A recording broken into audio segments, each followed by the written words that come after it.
ராமனிடம் ஹனுமன் ஏன் வைகுண்டம் வரமாட்டேன்னு சொன்னாருன்னு உங்களுக்கு தெரியுமா? அதை தெரிஞ்சுக்கிறதுக்கு முன்னாடி மறக்காம நம்மளுடைய சேனலை சப்ஸ்கிரைப் பண்ணிக்கோங்க.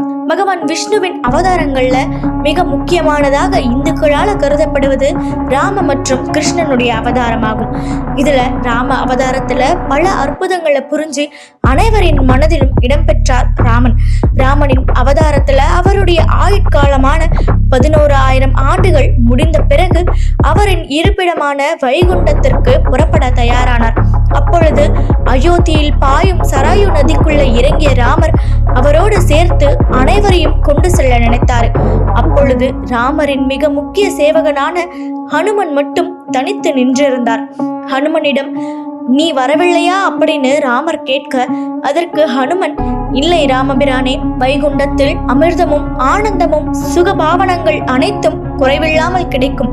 ஆனால் அங்கு ராமநாமம் கேட்க வாய்ப்பில்லை. ராமநாமத்தின் ஆனந்தம் இல்லாத வைகுண்டத்தில் இருப்பதை விட ராமநாமம் கேட்கும் இந்த பூலோகத்தில் இருப்பதே மேலானது.